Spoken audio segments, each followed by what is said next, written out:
స్థానిక శాసనసభ సభ్యులు గౌరవ ఆర్ఎస్ఎస్కే రంగారావు గారు జనం దగ్గరే అబద్ధాలు మాట్లాడతాడని అనుకున్నాను, కానీ మరి అత్యున్నత స్థానం అయినటువంటి అసెంబ్లీలో కూడా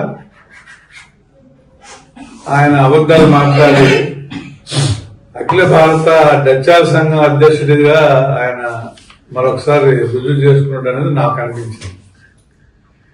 ఎందుకంటే లోచర్లు ఎత్తిపోతల పథకం, అలాగే కనీసం రావణ వలస ఎత్తిపోతల పథకమా లేకపోతే శివడ వలస ఎత్తిపోతల పథకం అనేది స్థానిక ఎమ్మెల్యేకి కూడా రెండింటిలో ఏది అనేది అతనికి తెలియదు. తెలియక శివడ వలస ఎత్తిపోతల పథకం అని చెప్పడం జరిగింది.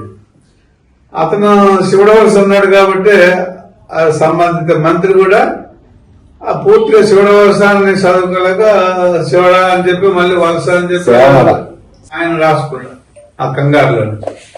అంటే ఇది పరిస్థితి.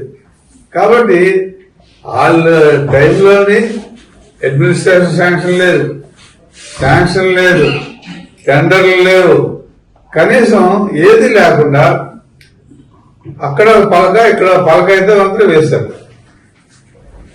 నేను ఆ రోజుల్లో అదే చెప్పాను, ఏమి శాంక్షన్ లేకుండానే ప్రజల్లో మభ్యపెట్టడం కోసం, ఎన్నికల ముందు ఓట్లు దండుకోవడం కోసం అని చెప్పి రాళ్ళు వేసి ప్రజల్ని మరొకసారి బొబ్బులు రాళ్ళు మాయ చేశారని ఆ రోజుల్లో చెప్పడం జరిగింది. ఈ రోజు ఆల్నోటితోనే వాళ్ళు ఒప్పుకున్నారు. ఎందుకంటే మేము అక్కడ ఇవన్నీ చేశాము, కానీ ఈ గత ప్రభుత్వం ఏమీ చేయలేదని. నేను గత ప్రభుత్వం చేశానని చెప్తున్నా. 3-4 సార్లు అసెంబ్లీలో నేను కూడా ఆ 2 ఎత్తిపోతల పథకాల తాలూకా ఇంపార్టెన్స్ ని గుర్తించే నేను కూడా చాలా సందర్భాల్లో ప్రభుత్వ దృష్టికి తీసుకురావడం, తద్వారా ప్రజలకి దాని మీద ఒక అవగాహన కల్పించడం కోసమని మాట్లాడటం జరిగింది. ఆయన ఊరుగా అలసిపోయి ఎక్కిపోయి అది చేసి ఇది చేసి గాలి పడిపోయి చేతులు ఊపేసి అటుపక్క స్పీకర్ బెల్ల కొడుతుంటే ఇతను వదలకుండా అదే పనిగా అనేది అనుకుని చెప్పిందే చెప్పుకుని మాట్లాడడం అనేది చాలా హాస్యాస్పదంగా ఉంది. పోనీ మా ప్రభుత్వంలో దాన్ని పట్టించుకోలేదు, ఓకే ఒప్పుకున్నాను, పట్టించుకోలేదని. ఈవేళ అప్పుడే సుమారు 2 సంవత్సరాలు అవుతుంది నువ్వు ఎమ్మెల్యే అయ్యి. నీ అన్నయ్య మంత్రి కూడా చేశారు. మంత్రి చేసినప్పుడే దాన్ని పూర్తి చేయవలసిన పరిస్థితి పోయి తిరిగి ఎప్పుడు ఎంతసేపు గత ప్రభుత్వం ఏం చేయలేదని నువ్వు 5 సంవత్సరాలు కాలక్షేపం చేసేటట్టుగా నాకైతే అనిపిస్తుంది.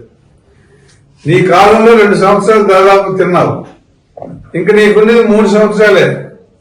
ఈ 3 సంవత్సరాల్లో నువ్వు శాంక్షన్ చేయించాలి, అప్రూవ్ చేయించాలి, అడ్మినిస్ట్రేషన్ అప్రూవ్ చేయించాలి, ఫండ్స్ రిలీజ్ చేయించాలి, నువ్వు పని మొదలు పెట్టించాలి, పని పూర్తి చేయించాలి. ఇవన్నీ నీకు సాధ్యమా అని అడుగుతున్నాను నేను. ఎవరితోనో నిందలు వేస్తే నీకేదో మంచి పేరు వస్తుంది అనుకుంటే అది చాలా తప్పదు.